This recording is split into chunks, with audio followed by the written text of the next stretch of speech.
안녕하십니까.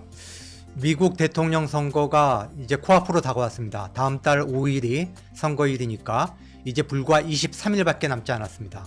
그래서 고작의 경제버스, 오늘은 주제를 미국 대선의 가장 뜨거운 이슈로 지금 떠오르고 있는 프래킹이라고 하는 것을 다뤄볼까 하는데요. 우리말로 하면은 수압 파쇄법입니다. 지하의 암석층에 갇혀있는 석유와 천연가스를 추출하는 공법이 바로 프래킹인데, 왜 프래킹이 미국 대선에 가장 뜨거운 이슈가 됐느냐. 미국의 대선 전문가들은 이번 대통령 선거는 펜실베니아의 표심이 좌우할 거다. 그런데 펜실베니아 주의 가장 뜨거운 현안이 바로 이 프래킹이거든요.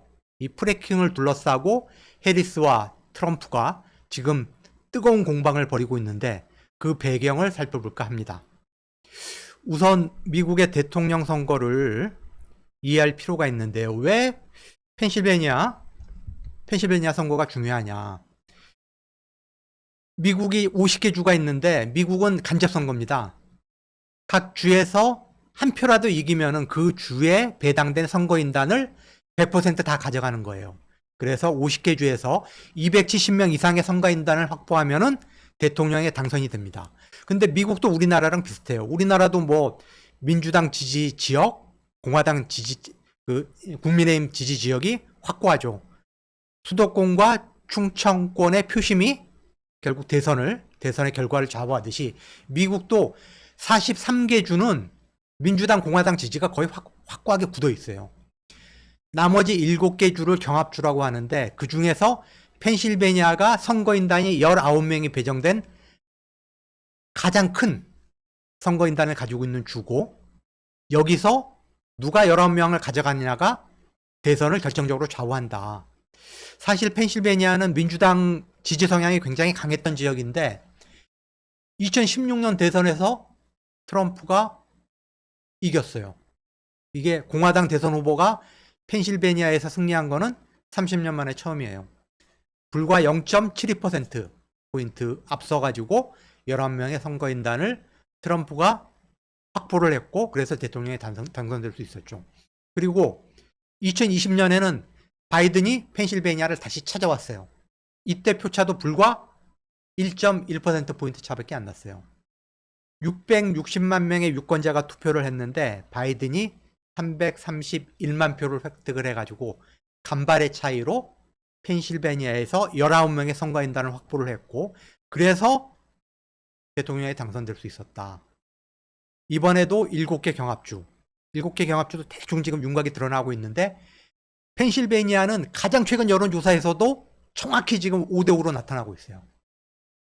그렇기 때문에 지금 민주당과 공화당이 모든 돈과 인력을 펜실베니아에 쏟아붓고 있고, 펜실베니아의 유권자들이 가장 관심을 갖고 있는 부분이 바로 프래킹이다. 그럼 프래킹이 뭐냐? 아까도 말씀드렸지만은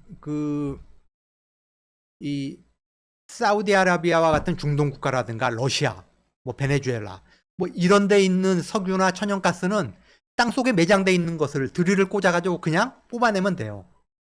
그러니까 추출 단가가 굉장히 낮죠. 저렴하게 뽑아낼 수 있는데, 미국에는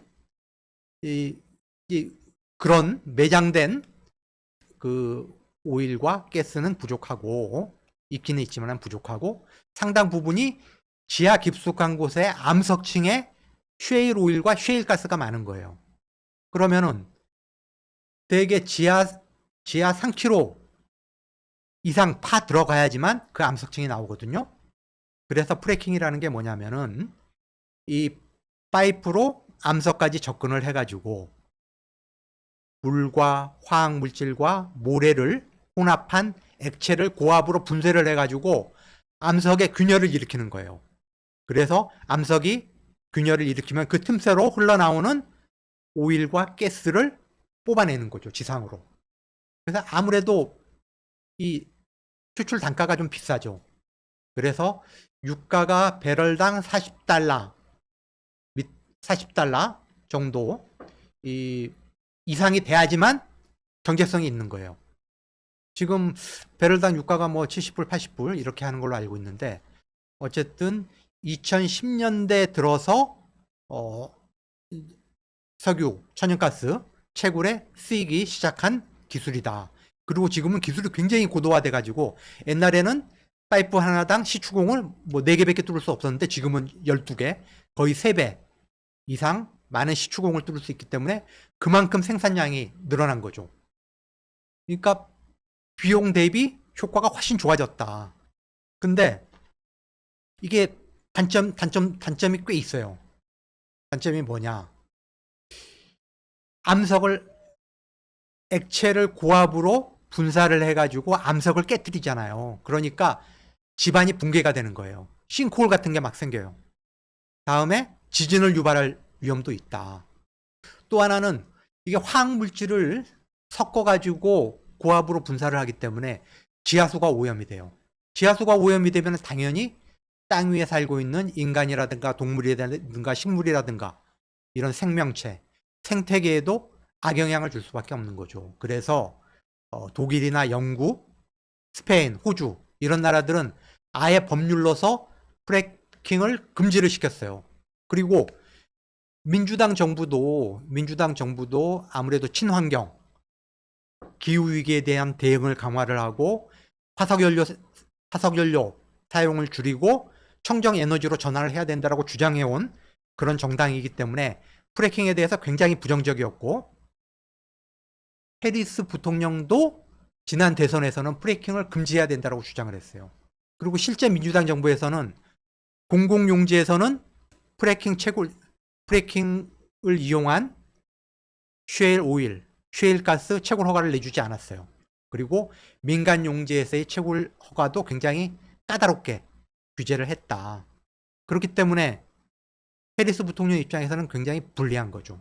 불리한데 해리스 부통령이 최근 어떤 이야기를 했냐? 그 CNN과의 인터뷰에서 이런 이야기를 했어요. 나는 프래킹을 금지하지 않더라도 청정 에너지의 생산량을 충분히 늘릴 수 있을 거라고 생각한다. 라고 기존의 입장을 번복을 했어요. 사실 굉장히 모순된 이야기거든요. 프래킹이라고 하는 거는 화석연료의 생산을 급격히 늘릴 수 있는 그런 공법인데 그걸 금지하지 않고도 청정에너지 생산을 늘릴 수 있다. 굉장히 모순된 이야기입니다. 그거는 그만큼 펜실베니아가 중요하기 때문이에요.